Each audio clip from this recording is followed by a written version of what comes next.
Este y otros contenidos, búscanos en Spotify como La Hora de la Decisión. En la descripción de este video encontrarás el URL que te llevará a nuestro perfil. Compártelo con amigos y familiares. Publicamos reflexiones todas las semanas. ¿Te has preguntado por qué los cristianos sufren? Qué gozo saludarte. Este es el pastor Caleb Pineda en esta serie preciosa acerca de el Apocalipsis verso a verso. Hoy estamos ya entrando a la segunda parte del capítulo 19, en donde se nos enlista diferentes figuras proféticas muy profundas y muy hermosas.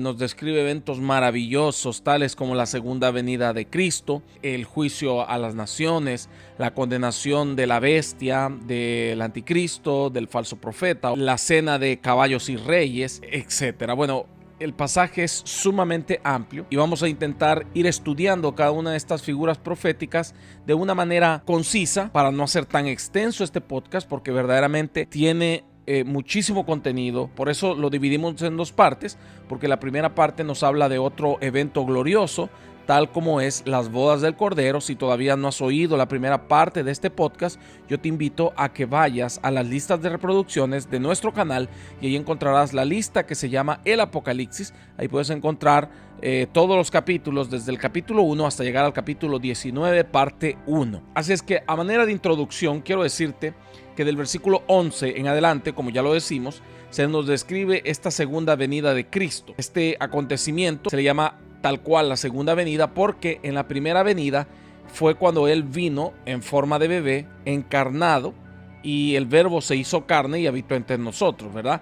Expira en la cruz del Calvario, resucita al tercer día y va al Padre nuevamente. Así es que esa es su primera venida. En el arrebatamiento de la iglesia no se puede describir como tal, como una segunda venida, porque el Señor no pone su pie en tierra, sino que la palabra de Dios dice que Él nos recibirá en las nubes, en el aire. Pero ya una vez después de la gran tribulación, entonces sí se lleva a cabo la segunda venida de Cristo, porque entonces el Señor pone su pie en el monte de los olivos. Esto según Zacarías capítulo 14, el monte se abre en dos y el Señor empieza a ejecutar ahí sus juicios. Sin embargo, hay que decir también que algunos teólogos incluyen el arrebatamiento de la iglesia como parte de la segunda venida. Y entonces la segunda venida se toma como un acontecimiento o como un evento que tiene dos fases. La primera fase es el arrebatamiento de la iglesia y la segunda fase es la segunda venida, ya en cual todo ojo le verá. En lo personal creo que esta afirmación es correcta, ya que si nosotros no tomamos la segunda venida como este acontecimiento que tiene dos fases, nos vamos a confundir, porque cuando el Señor habla acerca de su venida, nos habla de las dos fases, tanto del arrebatamiento de la iglesia como de la segunda venida. Vemos los evangelios y nos confundimos porque decimos, bueno, está hablando de la segunda venida, no está hablando del arrebatamiento, o sí está hablando del arrebatamiento. Pero cuando lo vemos como un todo, el arrebatamiento como la primera fase de la segunda venida y luego la segunda venida ya cuando el Señor pone su pie en tierra como la conclusión de este acontecimiento, entonces tiene mucha más lógica para estudiarlo, es mucho más comprensible para el lector, para el estudiante bíblico, el poder entender este acontecimiento. Recordemos que el arrebatamiento de la iglesia pues está descrito en muchos pasajes de la Biblia, ya lo vamos a estar viendo esto más adelante, pero el principal de todos es 1 de Tesalonicenses capítulo 4 versículo 16, que dice que el Señor mismo, con voz de mando, con voz de arcángel y con trompeta de Dios, descenderá del cielo y los muertos en Cristo resucitarán primero. Luego nosotros los que vivimos, los que hayamos quedado, seremos arrebatados y el Señor nos recibirá en las nubes o en el aire. Así es que ese es el arrebatamiento. Y la segunda venida es lo que ya se nos describe acá en Apocalipsis capítulo 19 versículo 11 en adelante. Hay por lo menos 5 términos griegos que se utilizan en el Nuevo Testamento para hacer referencia acerca de la segunda venida de Cristo o del arrebatamiento de la iglesia. En ambos casos se nos describe esa venida de Cristo. La primera palabra griego para la venida de Cristo es optomaia, que quiere decir aparición o aparecer. Esta palabra la podemos encontrar en pasajes como Hebreos 9:28. También tenemos la palabra ercomaia, que quiere decir venir o venida. Esto lo podemos encontrar en pasajes tales como San Juan 14:3, Hechos 1:11, Segunda de Tesalonicenses 1:10, Judas 14 y Apocalipsis 1:7. También tenemos otro término que es epifanio o epifanía, que es una aparición corporal y visible de Dios. Pasajes como Primera de Timoteo 6:14, Segunda de Timoteo 1:10, 4:1 y 4:8 nos hablan acerca de este término. También tenemos otro término, el cual es apocalipto o apocalipsis, que quiere decir discurrir el velo, es decir, una revelación plena del Señor. Esto lo vemos en pasajes como Primera de Pedro 1:13, Primera de Pedro 1:7, Primera de Corintios 1:7, Apocalipsis 1:1, entre otros. Y quizás el término que más se acuña en el Nuevo Testamento con respecto a este suceso de la venida de Cristo es el término parousia, que quiere decir una presencia plena, es decir, que alguien viene para quedarse, para no irse. Este término lo encontramos en pasajes tales como 1 Corintios 15:23, 1 de Tesalonicenses 2:19, 1 de Tesalonicenses 3:13, 4:15, 2 de Tesalonicenses 2:1, entre otros. Algunos términos utilizados en el Nuevo Testamento para describir la segunda venida de Cristo son los tiempos de refrigerio, los tiempos de la restauración de todas las cosas, la esperanza bienaventurada, la aparición gloriosa del gran Dios y el día del Señor. De hecho, el día del Señor empieza desde ese acontecimiento del arrebatamiento de la iglesia y algunos dicen que culmina hasta el milenio, otros dicen que hasta la gran tribulación, pero yo creo que abarca también el milenio, el día del Señor. Entonces entendamos, la primera fase de la segunda venida es el arrebatamiento de la iglesia. Si Cristo viniese hoy por su pueblo, por nosotros la iglesia sube con Cristo y acá en la tierra empieza un periodo de gran tribulación llamado en la palabra de Dios como tal, la gran tribulación. Un periodo que se nos ha descrito en todo Apocalipsis a partir del capítulo 6 y lo veíamos hasta el 17 y 18, un periodo de gran tribulación terrible en donde se ejecutarán 3 compendios de juicios, que son los 7 sellos, las 7 trompetas y las 7 copas.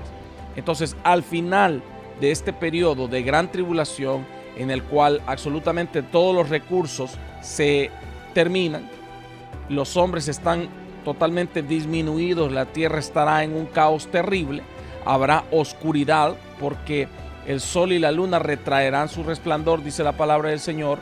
No habrá luz en la tercera parte del día y tampoco en la tercera parte de la noche, es decir, habrá un mundo con escasa luz, oscuro, desolado, vacío, lleno de demonios, de personas endemoniadas también, un mundo loco de atar, la economía estará por los suelos, habrá caído la gran Babilonia, todas las religiones del mundo también habrán caído, pues habrá sido juzgada la gran ramera, el Vaticano habrá caído como tal. Y entonces, ante tal situación, ante tal panorama tan caótico, en medio de todo esto, y claro, el anticristo estará haciendo de las suyas junto al falso profeta, pero al final de esos 7 años, Cristo aparece en gloria junto con la iglesia a establecer orden. ¿Qué pasa entonces en los cielos mientras todo esto está aconteciendo acá en la tierra? Bueno, en la tierra hay 7 años de gran tribulación, en el cielo no hay tiempo porque es un eterno presente, para Dios un día es como 1000 años y 1000 años es como un día, pero para efectos de estudio, acá en la tierra 7 años de gran tribulación y en los cielos 7 años de bodas del Cordero y del tribunal de Cristo. Esto quiere decir que entre el versículo 10 al versículo 11 habría una distancia de tiempo de por lo menos 7 años acá en la tierra, es decir, 7 años acá de gran tribulación y en los cielos 7 años de bodas del Cordero. Es decir, los eventos descritos del versículo 1 al 10 están sucediendo en los cielos y los descritos del 11 en adelante están sucediendo acá en la tierra, pero hay un espacio de por lo menos 7 años entre uno y otro. Vuelvo y repito, esto es para efectos de estudio, pues en el cielo no hay tiempo. Y también debemos de analizar la posibilidad de que los eventos narrados en el versículo 1 al 10 estén sucediendo simultáneamente a la gran tribulación, y entonces el espacio y tiempo es un poco distinto. Sin embargo, siempre tenemos un espacio de tiempo entre el versículo 10 y el 11, es decir, estarán sucediendo en diferente tiempo. Ahora, ¿cuál será el panorama con el que Cristo se encontrará cuando Él venga acá a la tierra? Recordemos que en Apocalipsis capítulo 16, versículos 12 al 16, se nos habla acerca de que el Éufrates se seca y todos los reyes del oriente empiezan a invadir Israel, se dirigen al valle de Megido, que se encuentra a las afueras de Jerusalén, para emprender una batalla final contra Israel, destruir, según ellos, de una vez por todas al pueblo israelita. Van y persiguen a los israelitas que están allá en el desierto. Según Apocalipsis capítulo 12, habrá en el desierto un salvoconducto con ayuda humanitaria, una zona desmilitarizada en donde habrán huido los israelitas, y estas naciones enemigas de Israel van hasta el valle de Megido, que también es conocido como el valle de Armagedón, y emprenden lo que se conoce como la guerra del Armagedón o la batalla del Armagedón, que es una batalla en la cual pretenden exterminar al pueblo de Israel, atacan a los israelitas, a los refugiados de guerra que estarán en el desierto huyendo, y cuando el pueblo de Israel se vea rodeado por todas las naciones enemigas y estén a punto de ser destruidos, entonces los cielos se abrirán y Cristo aparecerá en el aire para derrotar al gobierno del anticristo y para derrotar a todos los enemigos de Israel en aquel día y glorificar su nombre. Y la iglesia obviamente viene con Cristo en gloria. Esos son los hechos que están relatados en este capítulo 19 del versículo 11 en adelante, que estamos a punto de estudiar. Y esto pondrá fin a los 7 años de gran tribulación. Así es que, sin más que decir, toma tu Biblia y escudriñemos verso a verso el Apocalipsis. Capítulo 19, versículo 11. Entonces vi el cielo abierto, y he aquí un caballo blanco, y el que lo montaba se llamaba Fiel y Verdadero, y con justicia juzga y pelea. El apóstol Juan nos ubica nuevamente, como lo ha hecho en todos los pasajes de Apocalipsis, en todos los capítulos. Acá nos ubica en espacio y lugar. Dice que ve el cielo abierto, es decir, él está en la tierra y los cielos se abren. Es decir, que los acontecimientos que estaremos viendo narrados del versículo 11 para acá se dan en la tierra. Los cielos se abren y ve a Cristo montado en un caballo blanco. También ya en Apocalipsis capítulo 15 versículo 5, el apóstol Juan ya había visto también el cielo abierto. Esto fue previo al derramamiento de las copas. Aquí el cielo se abre para poder contemplar la gloriosa visión de la segunda venida de Cristo. Ahí se cumplirá la palabra cuando dice que todo ojo le verá. Todas las naciones, todos los pueblos, todos los reinos verán cuando los cielos se abran y Cristo descienda. Va a ser un acontecimiento tan astronómico que podrá ser visto desde cualquier punto o latitud del globo terráqueo. El apóstol Juan primeramente nos empieza describiendo a un caballo blanco y que alguien viene montado en ese caballo blanco. Ahora, ¿por qué un caballo? Recordemos que en la profecía, los caballos y los colores del caballo nos hablan acerca de la comisión con la que viene el jinete. Es decir, nos habla realmente acerca del jinete. Eso lo vemos, por ejemplo, en los 4 jinetes del Apocalipsis que aparecen allá en Apocalipsis capítulo 6. Allá mirábamos 4 jinetes: el caballo bermejo, que habla acerca de la guerra; el caballo negro, que hablaba acerca del hambre; el caballo amarillo, que habla acerca de la muerte; y también veíamos allá un caballo blanco, pero en este caballo blanco venía montado el anticristo. ¿Por qué? Porque él vendrá a establecer un falso gobierno de paz y será victorioso por algún tiempo. De eso nos habla el color blanco, que él viene de alguna manera victorioso por algún tiempo. Esto según Apocalipsis capítulo 13, Apocalipsis 17, 12 al 14, entre otros. En este caso, el caballo blanco de Apocalipsis 19, 11 es muy diferente al que veíamos ahí en Apocalipsis 6, porque en este caso nos habla acerca de la comisión de Cristo, pues él vendrá en su segunda venida como rey, guerrero que va a la batalla. Por ejemplo, David, él encabezaba las batallas, iba a la batalla como rey. Entonces Cristo viene a librar esa batalla del Armagedón, donde están reunidas todas las naciones, viene como rey al frente de la batalla. Y el hecho que venga en caballo blanco representa su victoria absoluta. Habría que preguntarnos entonces por qué el anticristo también viene en un caballo blanco al igual que Cristo. Bueno, recordemos que la misma palabra lo dice, anticristo, será un imitador de Cristo. Y como tal, querrá imitar también a Cristo en su venida. Por eso es que él también viene en un caballo blanco, pero es una falsa imitación, una imitación barata de lo que realmente será la victoria absoluta de Cristo Jesús. Pues él viene en un caballo blanco, victorioso, y para encabezar la batalla contra las huestes de maldad y contra los inicuos. Y ya vamos a ver cómo la palabra de Dios diferencia totalmente al uno y al otro. Vemos que el anticristo será simplemente una imitación barata, no le llega pero ni a los talones a Cristo. El apóstol Juan dice que el que montaba el caballo blanco, ese que trae esa comisión de victoria y de guerrero victorioso, se llamaba fiel y verdadero. Este versículo nos da uno de los nombres propios que se le asignan a Cristo en el Apocalipsis. Fiel y verdadero. Dos cualidades muy propias de Dios. Su fidelidad, que la palabra de Dios dice que aunque nosotros le fuéramos infieles, Él permanece fiel. Y su veracidad, porque en Él no hay engaño, no hay mentira. Dios no es hombre para que mienta, ni hijo de hombre para que se arrepienta. También agrega el versículo que este fiel y verdadero con justicia juzga y pelea. Hay que denotar que en Apocalipsis constantemente se nos hace referencia a la justicia de Dios.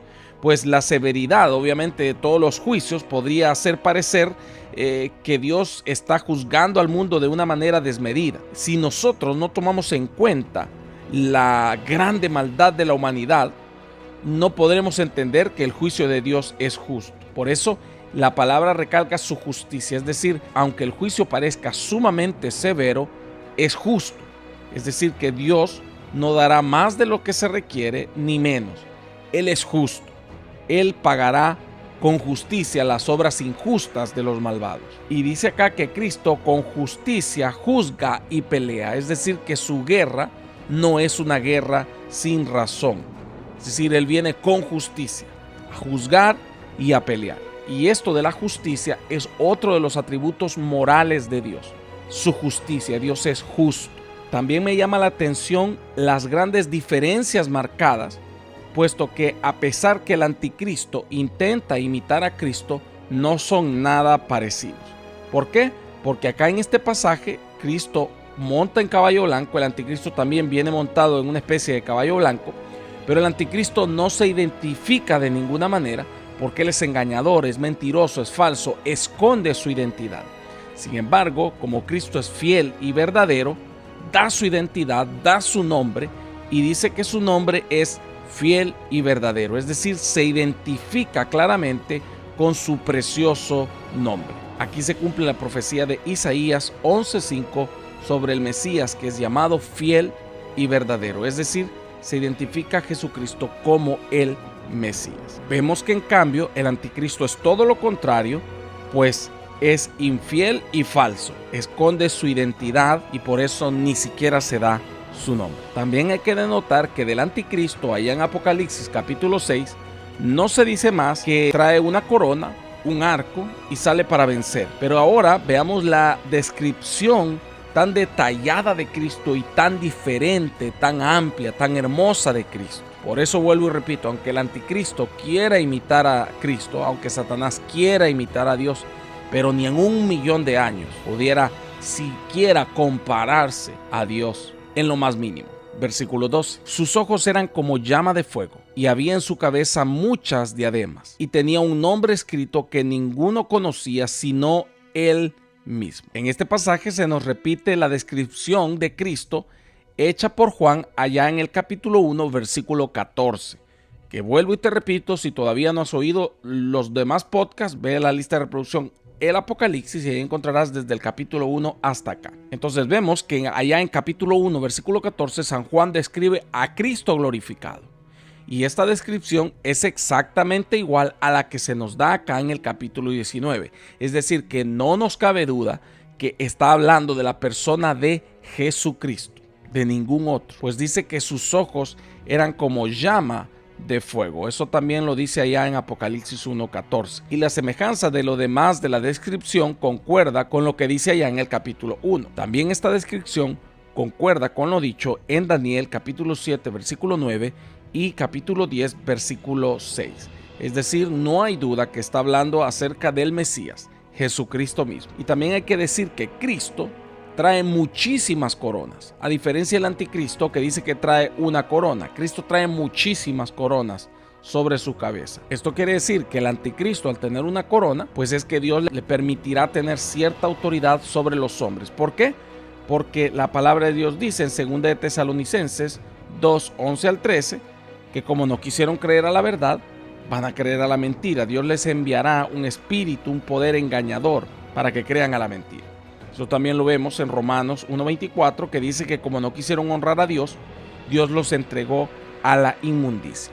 Entonces, Satanás tendrá cierta autoridad, pero Cristo tiene múltiples coronas en su cabeza. Nos habla de la autoridad absoluta y el reino y la deidad de Cristo, la realeza, la majestad indiscutible de Cristo. También nos está hablando de la multitud de los galardones recibidos por su triunfo en la cruz del Calvario sobre el pecado, la enfermedad, la muerte, los principados, las potestades y Satanás mismo. Esto nada más lo podría comparar como un militar que tiene en su uniforme muchísimas condecoraciones, pero esto ni siquiera se parece en lo más mínimo a la obra de Cristo. Por eso tiene muchísimas diademas, multicondecorado, multipremiado por su impecable obra en su primera venida. También el apóstol Juan agrega que tenía un nombre escrito que ninguno conocía sino él mismo. Es decir, que hasta este momento a Juan no se le ha revelado cuál es ese nombre. Esto puede ser algo parecido como a que Juan leía, pero estaba escrito en un idioma celestial, en una lengua angélica, que a Juan todavía no le había sido revelado este conocimiento y él no podía leerlo. Por eso solamente él conocía su nombre. Pero más adelante se le revela a Juan este glorioso nombre. Versículo 3. Estaba vestido de una ropa teñida en sangre y su nombre es el Verbo de Dios. Habría que preguntarnos por qué estaba vestido de una ropa teñida en sangre. Si la palabra de Dios dice allá en Apocalipsis capítulo 1 que tenía una ropa blanca y resplandeciente que llegaba hasta sus pies y estaba totalmente blanca, entonces habría que preguntarnos por qué acá en la segunda venida su ropa está teñida en sangre y no está blanca como lo vio allá Juan en el capítulo 1. Esto se debe a que Jesucristo mismo es el que ejecutó el juicio de la gran cosecha de almas, de la gran siega y la vendimia de almas que encontramos descrito allá en Apocalipsis capítulo 14, versículo 14 al 20. Con respecto a esta gran siega de almas, como ya lo mirábamos allá en el capítulo 14, nos habla acerca de la muerte de miles de millones de seres humanos, tanto en la siega, que es donde morirán muchos justos allá en la gran tribulación, muchas personas que habrán creído a la predicación de los 144,000 y de los 2 olivos, y así como también morirán miles de millones de impíos, de seres humanos, tal cual las uvas son pisadas en el lagar en la vendimia. Toda esta explicación la puedes encontrar allá en el capítulo 14. Entonces, ese lagar fue pisado, miles de millones de personas morirán en la gran tribulación. Ahora, ¿quién pisa ese lagar? Para encontrar esta respuesta tenemos que remontarnos a un profeta mucho más anterior a Juan. Isaías capítulo 63 versículo 1 dice: ¿Quién es este que viene de Edom, de Bosra, con vestidos rojos? Este hermoso en su vestido, que marcha en la grandeza de su poder.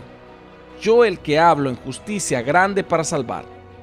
¿Por qué es rojo tu vestido y tus ropas como del que ha pisado el lagar? Ojo con eso. Versículo 3. He pisado yo solo el lagar, y de los pueblos nadie había conmigo. Los pisé en mi ira y los hollé con mi furor, y su sangre salpicó mis vestidos, y manché todas mis ropas, porque el día de la venganza de mi corazón y el año de mis redimidos ha llegado. Miré y no había quien me ayudara, y me maravillé que no hubiese quien me sustentase, y me salvó mi brazo y me sostuvo mi ira. Y con mi ira hollé a los pueblos y los embriagué en mi furor, y derramé en tierra su sangre. Esto es lo mismo que dice allá en Apocalipsis, que la sangre fue derramada en tierra y era tan alta que llegaba hasta el freno de los caballos, es decir, que tenía una altura de casi 2 metros de alto por varios kilómetros de largo. Esto nos habla de una mortandad terrible de personas. Entonces, ¿quién pisa el lagar? Cristo. ¿Quién ejecuta este juicio? Cristo. Por eso dice, le preguntan, ¿por qué tus vestidos están rojos? Y Cristo responde, porque yo pisé el lagar y salpiqué mis vestidos. Por eso es que allá en el capítulo 1 lo vemos con un vestido blanco resplandeciente, pero acá en Apocalipsis 19 su vestido está rojo. ¿Por qué? Porque Él es el que ha ejecutado. Él llevó a cabo esa vendimia de almas que se nos describía allá en el capítulo 14 de Apocalipsis. De hecho, en el mismo capítulo 19 que estamos estudiando, en el versículo 15 se nos recalca esta idea. Me voy a adelantar un poquito. Dice, de su boca sale una espada aguda para herir con ella a las naciones, y él las regirá con vara de hierro, y él pisa el lagar del vino del furor y de la ira del Dios Todopoderoso. ¿Quién lo pisa? Es Cristo. ¿Quién exprime las uvas? Es Cristo. ¿Por qué sus vestidos están teñidos de rojo, como nos describe acá en el versículo 13? Porque Él ha ejecutado esos juicios, pisó el lagar, la sangre salpicó sus vestidos. Aleluya. De hecho, Joel capítulo 3, versículo 13 nos da una descripción todavía más gráfica de esto. Echad la hoz, porque la mies está ya madura. Venid, descended, porque el lagar está lleno, rebosa las cubas, porque mucha es la maldad de ellos. Aunque el juicio podría parecer exagerado, sin misericordia no lo es. El juicio de Dios es justo. En cuanto a esto, Mateo capítulo 12, versículo 33 al 41, amplía la cosmovisión de Dios acerca de su juicio, que dice que un hombre dio su terreno a unos labradores y luego estos se apoderaron de su terreno. Él les envió a sus trabajadores y los apedrearon, luego les envió a sus siervos, los mataron y por último envió a su hijo pensando que lo iban a respetar y lejos de respetarlo lo asesinaron. Entonces el padre se enoja y se levanta y juzga a estos malvados, impíos que estaban usurpando su terreno con severidad. Esta parábola nos habla acerca de cómo la humanidad y los hombres inicuos han dado muerte a los siervos de Dios, a los profetas, y también lo hicieron con el Hijo de Dios. Entonces, ya no queda más que juzgar a esta humanidad que está usurpando un lugar de autoridad que no les pertenece porque están ejerciendo autoridad maligna sobre las naciones. Y eso es lo que realmente vemos que está aconteciendo en el mundo actual. Y el versículo termina diciendo el nombre de Cristo, otro nombre más, el Verbo de Dios. Acá se nos presenta otro nombre más que Apocalipsis y toda la escritura le da a Cristo, el Verbo de Dios. Como mirábamos, el primer nombre que se nos presenta en este pasaje es fiel y verdadero.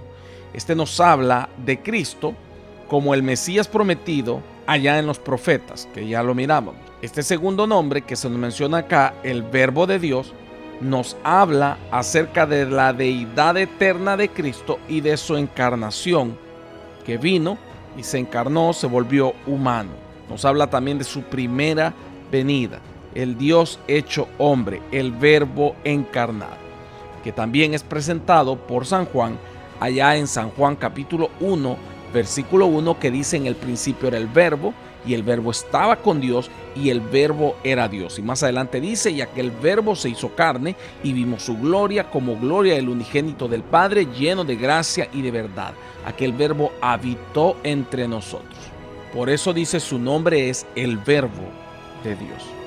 Versículo 14. ¿Quién lo acompaña? ¿Qué compañía trae con él? ¿Vendrá él solo como en su primera venida? No. Y los ejércitos celestiales, vestidos de lino finísimo, blanco y limpio, le seguían en caballos blancos. Aleluya.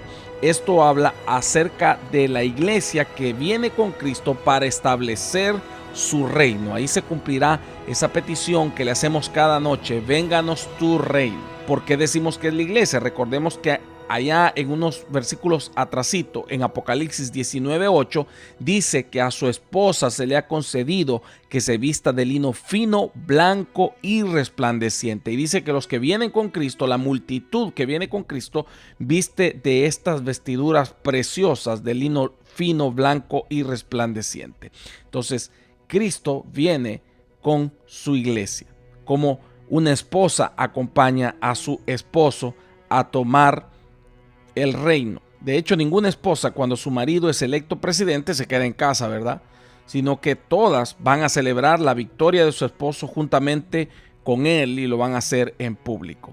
Esto lo vemos tanto cuando van a celebrar que han sido electos. Siempre los candidatos salen con su esposa saludando, y también cuando van a juramentar, usualmente el presidente electo juramenta ante el presidente de la Cámara o de la Asamblea Legislativa, y usualmente es su esposa la que está sosteniendo una Biblia en su mano. El presidente pone la mano en la Biblia y ahí está la esposa siempre al lado de su esposo para celebrar esa victoria pública, para tomar parte de ese gobierno. Entonces vemos también que acá no es la diferencia. La esposa del Cordero viene con él para tomar la victoria juntamente con Cristo. Este cuadro es el que está descrito en Judas capítulo 1 versículo 14, que dice: de estos también profetizó Enoc, séptimo de Adán, diciendo: he aquí vino el Señor con sus santas decenas de millares, para hacer juicio contra todos y dejar convictos a todos los impíos de todas sus obras impías que han hecho impíamente, y de todas las cosas duras que los pecadores impíos han hablado contra él. Dice: yo vi al Señor venir con sus santas decenas de millares, es decir, la iglesia viniendo con Cristo para juzgar a los impíos. Versículo 15. De su boca sale una espada aguda para herir con ella a las naciones, y él las regirá con vara de hierro, y él pisa el lagar del vino del furor y de la ira del Dios Todopoderoso. A diferencia del anticristo, que trae un arco, Cristo viene con una espada aguda que sale de su boca. ¿Y por qué sale de su boca? Bueno, porque la espada aguda, como todos sabemos, es su palabra. Hebreos 4:12 dice que la palabra de Dios es viva y eficaz, y más cortante que toda espada de dos filos, y traspasa hasta llegar a los tuétanos, a las coyunturas. Entonces, esa espada gloriosa de la palabra que sale de su boca es esa espada de dos filos, a diferencia del anticristo, que viene con un arco. Y de hecho, la palabra de Dios ya profetizaba en Salmos 46, 6 al 10 y Zacarías 9:10 que el Señor en su segunda venida quebraría el arco, es decir, quebrantará ese gobierno efímero del anticristo. ¿Con qué? Con la espada aguda que sale de su boca. ¿Qué diferencias más marcadas? Precioso nuestro Señor. Salmo 46:6. Bramaron las naciones, titubearon los reinos, dio él su voz, se derritió la tierra. Jehová de los ejércitos está con nosotros, nuestro refugio es el Dios de Jacob. Esto lo está expresando el pueblo de Israel allá en Valle de Megiddo, cuando Cristo descienda a obtener esa victoria.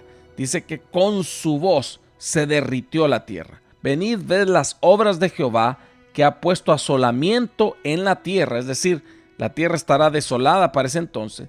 Hace cesar las guerras hasta los fines de la tierra, y quiebra el arco, corta la lanza, quemará los carros en el fuego. Aleluya. ¿Qué hace con el arco? Lo quiebra.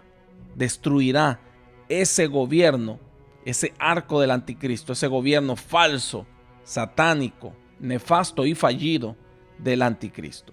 Y el versículo agrega que de su boca sale esa espada aguda y regirá con ella a las naciones, y las regirá con vara de hierro. Es decir, que Él regirá a las naciones allá en el reino milenial y también hará los juicios que se van a ejecutar acá en este momento con la autoridad de su palabra. Él gobernará con su palabra. Así como Él creó todas las cosas con su palabra, como lo vemos allá en Génesis capítulo 1, que dice: y dijo Dios, sea la luz, y la luz fue hecha, y dijo Dios tal cosa, y eso sucedió. Y en cada una de los 7 días de la creación dice: y dijo Dios, es decir, Él creó al mundo, al universo por su palabra. Ahora Él regirá el universo que Él creó por su palabra, lo regirá ¿con qué? Con su palabra también. Y el versículo termina diciendo que Él pisa el lagar. Esto ya lo explicamos allá en el versículo 13, es decir, Él es el que ejecutó los juicios de Dios. Y acá el Señor seguirá ejecutando esos juicios, pues exterminará a todos los ejércitos enemigos que estén reunidos allí en Valle de Megiddo, que serán millones de millones. Esto según Apocalipsis capítulo 9, versículo 13 al 16. De hecho, un solo ejército tendrá 200 millones de efectivos militares, uno solo.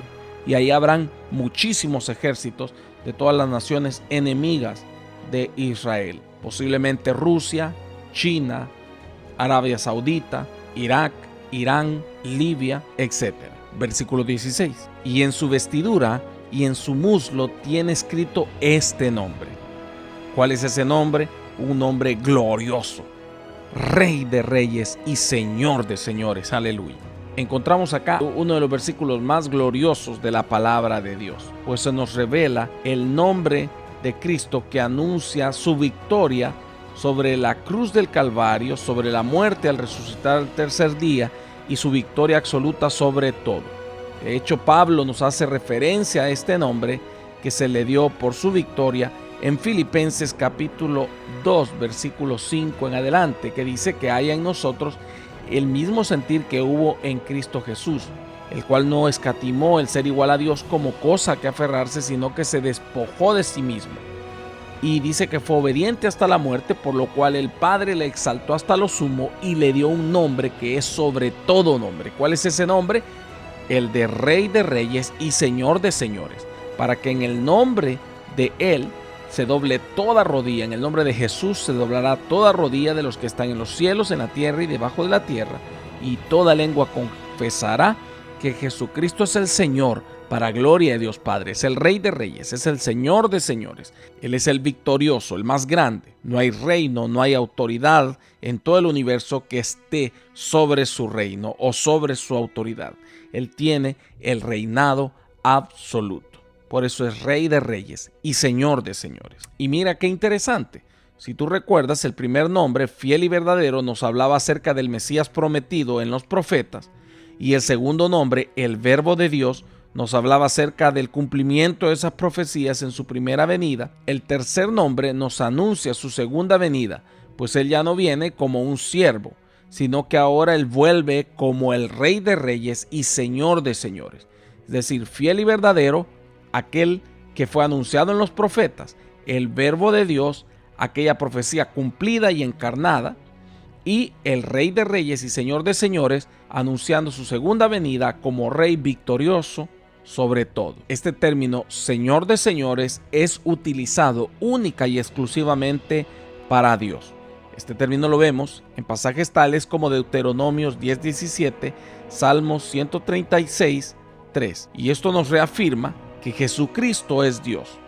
Y el término Rey de Reyes es asignado al Cordero de Dios, es decir, a Jesucristo. Esto en 1 Timoteo 6:15, Apocalipsis 1:5 y Apocalipsis 17:14, y también acá en Apocalipsis 19:16. Versículo 17. Y vi un ángel que estaba en pie en el sol y clamó a gran voz diciendo a todas las aves que vuelan en medio del cielo: venid y congregaos a la gran cena de Dios, para que comáis carnes de reyes y de capitanes, y de carnes de fuertes, carnes de caballos y de sus jinetes, y carnes de todos, libres y esclavos, pequeños y grandes. Acá vemos el otro acontecimiento que tenemos en la segunda venida de Cristo. Los cielos se abren, Cristo desciende y pone su pie sobre el monte de los Olivos, que está a un costado del valle de Megiddo, y el monte se abre en dos. Y entonces esta guerra prácticamente finaliza casi que al inicio. ¿Por qué? Porque el Señor destruirá a todas las tropas enemigas que estarán rodeando el campamento de los santos, a Israel, para destruirlo. Esta es justamente la escena que vio el profeta Zacarías allá en Zacarías 14:1, que dice: He aquí, el día de Jehová viene, y en medio de ti serán repartidos tus despojos, porque yo reuniré a todas las naciones para combatir contra Jerusalén, y la ciudad será tomada, y serán saqueadas las casas y violadas las mujeres, y la mitad de la ciudad irá en cautiverio, mas el resto del pueblo no será cortado de la ciudad. Después saldrá Jehová y peleará con aquellas naciones como peleó en el día de la batalla, y se afirmarán sus pies en aquel día sobre el monte de los Olivos, que está enfrente de Jerusalén al oriente, y el monte de los Olivos se partirá por en medio hacia el oriente y hacia el occidente, haciendo un valle muy grande, y la mitad del monte se partirá hacia el norte y la otra mitad hacia el sur. Y huiréis al valle de los montes, porque el valle de los montes llega hasta Asal. Huiréis de la manera que huiste por causa del terremoto en los días de Usías, rey de Judá, y vendrá Jehová mi Dios, y con él todos sus santos. Aleluya. Es exactamente el cuadro que se nos describe ya en Apocalipsis capítulo 19. El Señor descendiendo de los cielos con sus santos detrás de él, con los miles de millones de santos redimidos que vendremos con él, también sin duda con las huestes angelicales, y vendrá, pondrá su pie en el monte de los Olivos. El monte de los Olivos se parte en dos, y el Señor peleará contra esos enemigos de Israel. Y algo interesante, versículo 6: y acontecerá que en ese día no habrá luz clara ni oscura. Será un día el cual es conocido de Jehová, que no será ni día ni noche, pero sucederá que al caer la tarde habrá luz. Aleluya. Recordemos que para este momento el mundo está sumido en densas tinieblas, pero cuando Cristo venga, Él es la luz que alumbra a todos los hombres.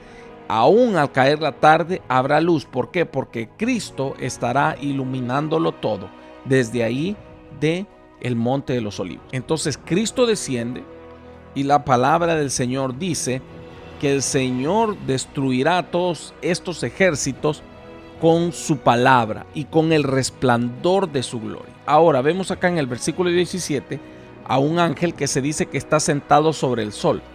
Esto puede ser una referencia que está en lo más alto y está haciendo un llamado a todas las aves de rapiña para que vengan a la gran cena de reyes y caballos. Esto se le describe así a ese momento en el cual todos estos ejércitos enemigos caerán, y esos miles de millones de hombres estarán regados, y de cadáveres estarán regados por toda aquella llanura del Armagedón o de Valle de Megiddo, y el ángel convoca a las aves de rapiña para que vengan a limpiar la tierra y a devorar los cadáveres de los inicuos. Los teólogos le han llamado a esto la gran cena de caballos y reyes. ¿Por qué? Porque dice que se les convoca para que vengan y coman carnes de reyes, carnes de jinetes y de sus caballos. Es decir, habrán ahí diferentes rangos, habrán capitanes, habrán admirantes, habrán contraadmirantes, habrán cabos, sargentos, subsargentos, soldados rasos de toda clase, de todo sexo, de toda nacionalidad, enemigos de Israel. Habrán ahí hombres tirados, cadáveres de militares de alto rango, de bajo rango, y se invita a las aves de que coman carne de reyes y de jinetes y de caballos. Por eso se le ha llamado por muchos escatólogos y por muchos teólogos a este acontecimiento de esta limpieza de cadáveres la gran cena de reyes y caballos. Es decir, cuando las aves de rapiña de los cielos de todas partes del mundo vienen a devorar los cadáveres de estos inicuos. Ezequiel 39:1, que nos hace este paralelismo con lo descrito allá en Apocalipsis 19:17, nos dice: tú pues, hijo de hombre, profetiza contra Gog y di: así ha dicho Jehová el Señor, he aquí yo estoy contra ti, oh Gog, príncipe soberano de Mesec y de Tubal, y te quebrantaré y te conduciré y te haré subir de las partes del norte y te traeré sobre los montes de Israel. Y sacaré tu arco de tu mano izquierda y derribaré tus saetas de tu mano derecha. Mire, vuelve a ser mencionado acá el arco, es decir, el gobierno del anticristo. Sobre los montes de Israel caerás tú y todas tus tropas, y los pueblos que fueron contigo, a aves de rapiña de toda especie y a las fieras del campo te he dado por comida. Sobre la faz del campo caerás, porque yo he hablado, dice Jehová el Señor, y enviaré fuego sobre Magog y sobre los que moran con seguridad en las costas, y sabrán que yo soy Jehová. Aleluya. Y el pasaje nos sigue hablando acerca de este juicio que Dios traerá en su segunda venida, esta gran mortandad. Él destruirá, matará a todos esos enemigos de Israel. Sus cadáveres quedarán regados, esparcidos por todo el valle de Megiddo, también conocido como el valle de Armagedón. Es decir, ahí se terminará esa guerra que habrá empezado hace poco, se terminará ahí mismo. Prácticamente para mí, el mismo día que empieza, el mismo día se acaba. ¿Por qué? Porque Cristo exterminará a estos impíos. Todos los ejércitos que suban contra Israel serán muertos. Toda esta tierra quedará llena de cadáveres. Con respecto a la segunda venida de Cristo, el salmista David en el Salmo 110 agrega: Jehová enviará desde Sión la vara de su poder, domina en medio de tus enemigos. ¿Recuerdas aquello que dice que de su boca sale una espada aguda y él la regirá con vara de hierro? Acá dice que Jehová desde Sión enviará la vara de su poder, domina en medio de tus enemigos. Tu pueblo se te ofrecerá voluntariamente en el día de tu poder. Entonces los israelitas le reconocerán como Dios. Lo vamos a ver esto más adelante. En la hermosura de la santidad, desde el seno de la aurora, tienes tú el rocío de tu juventud. El Señor está a tu diestra, quebrantará a los reyes en el día de su ira, juzgará entre las naciones, las llenará de cadáveres. Es decir, quedará todo aquello lleno de cadáveres. Y el profeta Nahum ve exactamente este mismo cuadro apocalíptico y lo describe allá en Nahum 3:3, que dice: jinete iniesto y resplandor de espada y resplandor de lanza y multitud de muertos y multitud de cadáveres, cadáveres sin fin, y en sus cadáveres tropezarán. ¡Qué tremendo! Y estos cadáveres ni siquiera van a ser enterrados, van a dejarse expuestos y serán comidos por las aves de rapiña, en una señal clara de desprecio y de maldición a estos hombres inicuos. Ya nosotros lo miramos allá en el Antiguo Testamento, mujeres tales como Jezabel o el final de Acab, sus cadáveres quedaron expuestos como una señal de desprecio, de maldición.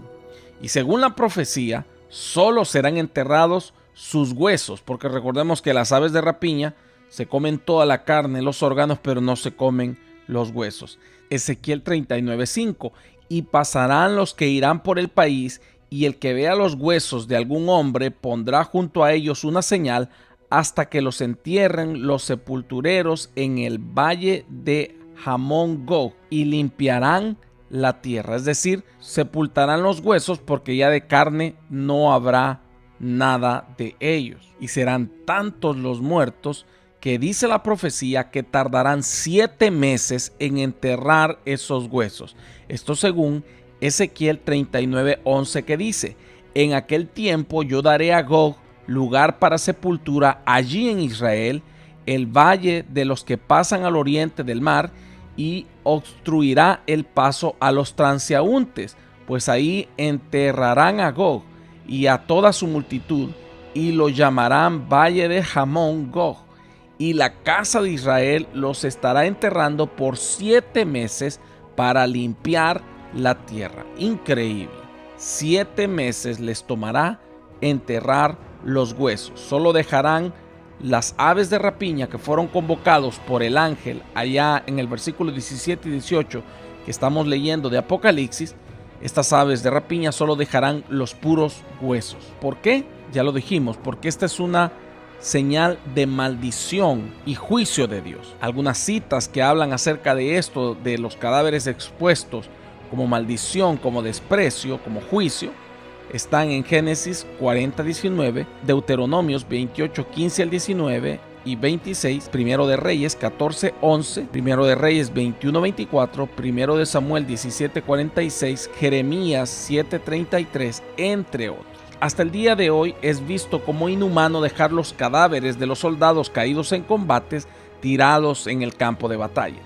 Por eso sus cuerpos son recuperados posteriormente a las guerras. Algunos tratados internacionales, tales como el Tratado de Ginebra o el reglamento relativo a las leyes y las costumbres de la guerra terrestre de la Cruz Roja, ya legislan sobre estos temas de darle cristiana sepultura a los cuerpos de los caídos en guerra. De hecho, recalco que el hecho que se dejen esparcidos los cadáveres denota que estos hombres, que estos ejércitos no merecían ni la más mínima clemencia por parte de Dios por sus actos atroces cometidos durante la gran tribulación y por su rebeldía contra Dios. Recordemos que en el capítulo 9 se nos describe cómo la tercera parte de la población mundial fue asesinada o será asesinada por estos ejércitos sin mostrar clemencia alguna o compasión alguna por las personas. También recordemos que el anticristo entrará con estos ejércitos enemigos a Jerusalén y según lo mirábamos allá en la profecía del Antiguo Testamento, la ciudad será destruida, tomada a la fuerza, matarán inocentes, las mujeres serán violadas y se cometerán actos terroristas con lujos de barbarie. Será algo verdaderamente terrible, una sodomía terrible. Esto de acuerdo a Daniel capítulo 9 versículo 27, Daniel 11:31, Mateo 24:15 al 16, Apocalipsis 13:14 y claro, el más gráfico de todos, Zacarías 14:2. Es decir, que volvemos al mismo punto. Aunque el juicio de Dios parezca severo, realmente es un juicio justo, no es severo.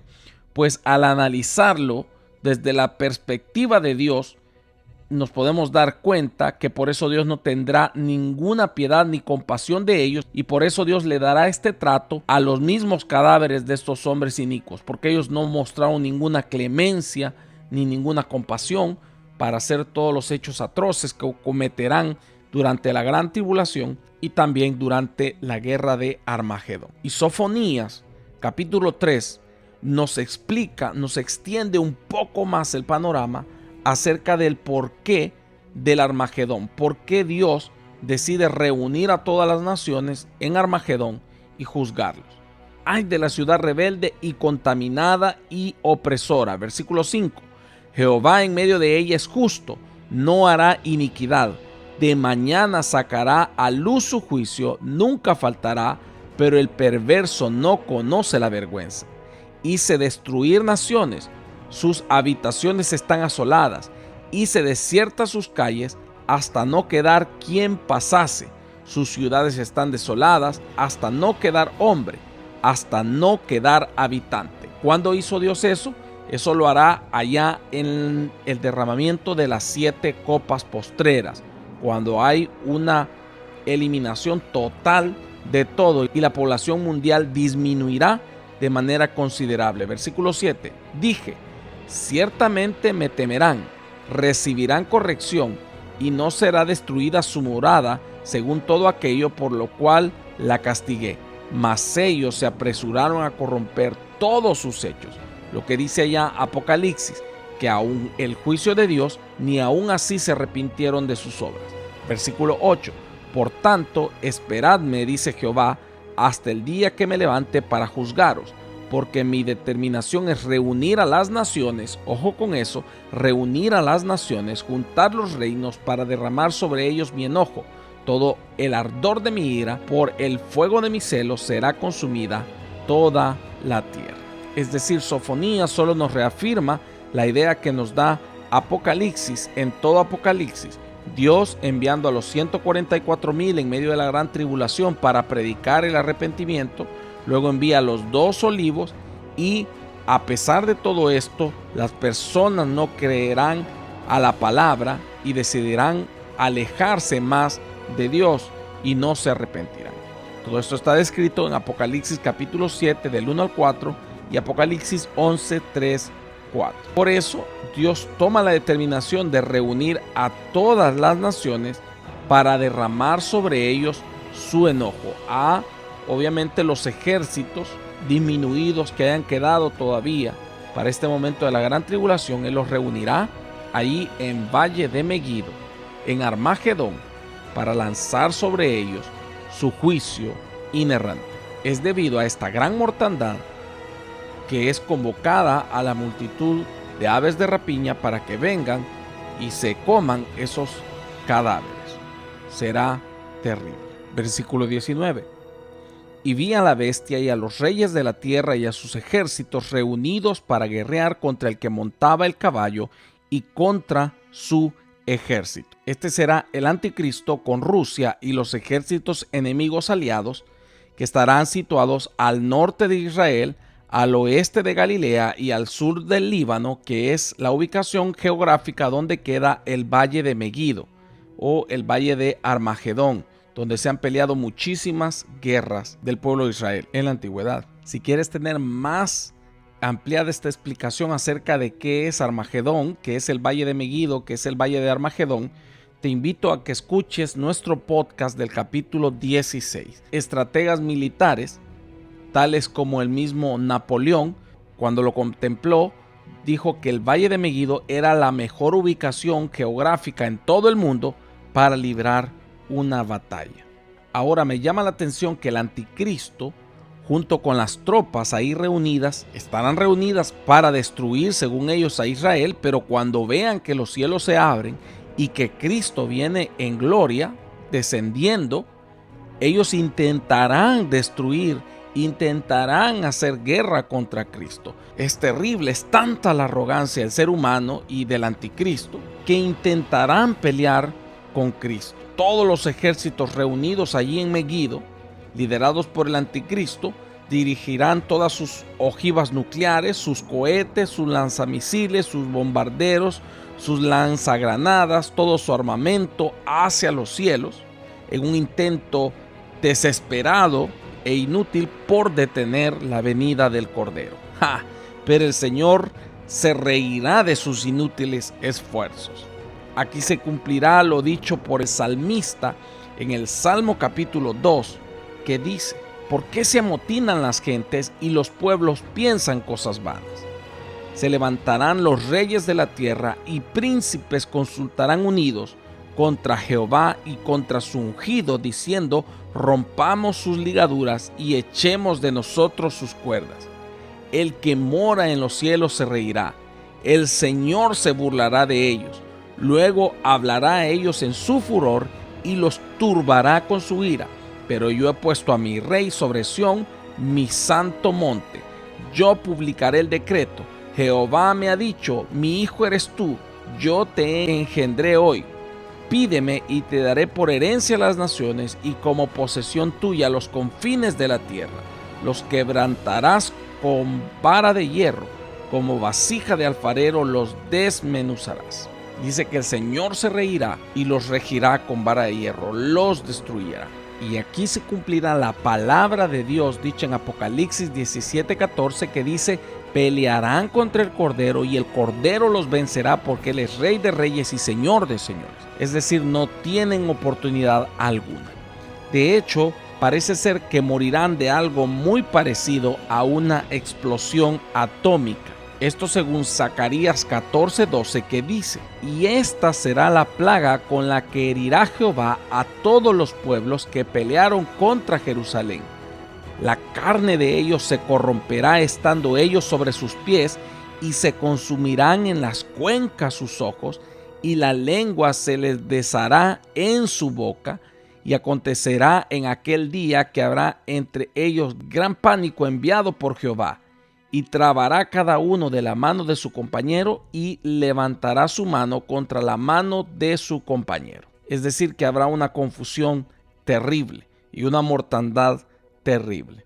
Las profecías son tan exactas que nos dan hasta el porcentaje de muertes que habrán allí en Armagedón. Dice la profecía que morirán 2 de cada 3 personas.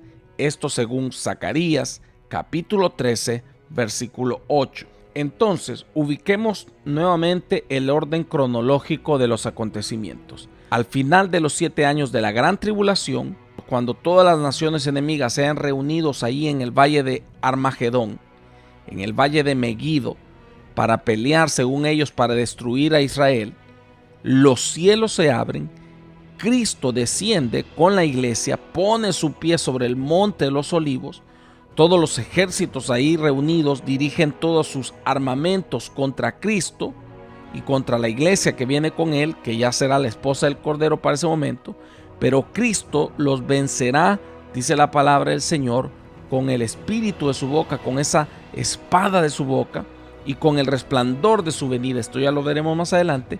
Y morirán de algo similar a lo que es una bomba atómica. Es decir, será mucho más poderoso el poder de Cristo que una bomba atómica, a tal grado que su carne se corromperá estando ellos sobre sus pies y se hundirán sus ojos en las cuencas de sus ojos. Entonces, Cristo primeramente derrota a las fuerzas enemigas, a los ejércitos enemigos. Luego viene el juicio y la condenación para el anticristo y el falso profeta. Versículo 20 de Apocalipsis 19. Y la bestia fue apresada, y con ella el falso profeta que había hecho delante de ella las señales con las cuales habían engañado a los que recibieron la marca de la bestia y habían adorado a su imagen. Estos 2 fueron lanzados vivos dentro de un lago de fuego que arde con azufre. Es decir, nuevamente lo digo, esta guerra termina casi al mismo momento de empezarla. Dios apresa al anticristo y al falso profeta y los lanza vivos en el lago de fuego. Ahí es donde se cumplirá la palabra dicha por el apóstol Pablo en 2 de Tesalonicenses, capítulo 2, versículo 8, que dice: y entonces se manifestará aquel inicuo a quien el Señor matará con el espíritu de su boca y destruirá con el resplandor de su venida. Entonces vamos en orden. Primeramente es capturado el anticristo y el falso profeta y lanzado vivo al lago de fuego. Ese ya va directo, ni siquiera pasa por el juicio del gran trono blanco, sino que va directo al lago de fuego, y el falso profeta de igual manera. Y luego los demás inicuos del ejército, de los ejércitos enemigos, son muertos también. Esto de acuerdo al versículo 21, que estaríamos con este finalizando el pasaje de Apocalipsis 19. Versículo 21. Y los demás fueron muertos con la espada que salía de la boca del que montaba el caballo, y todas las aves se saciaron de las carnes de ellos.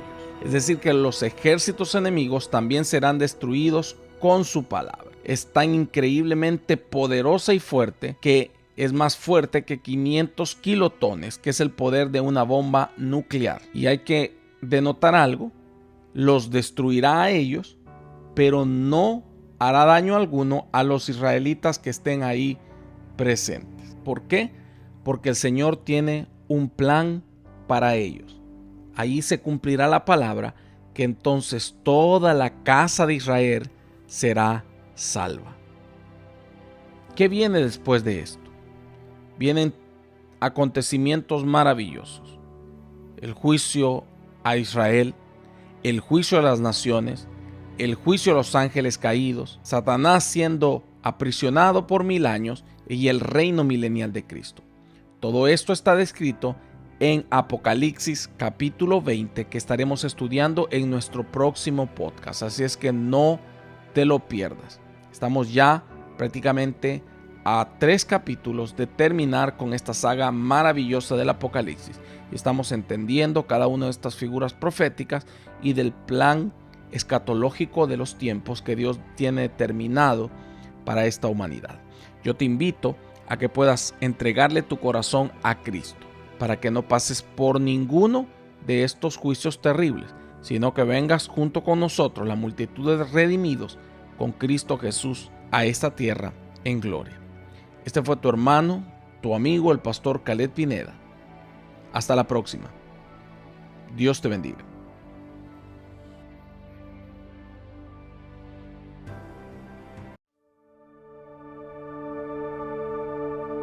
Esta es la hora de la decisión, la más importante de tu vida, tu decisión por Jesús.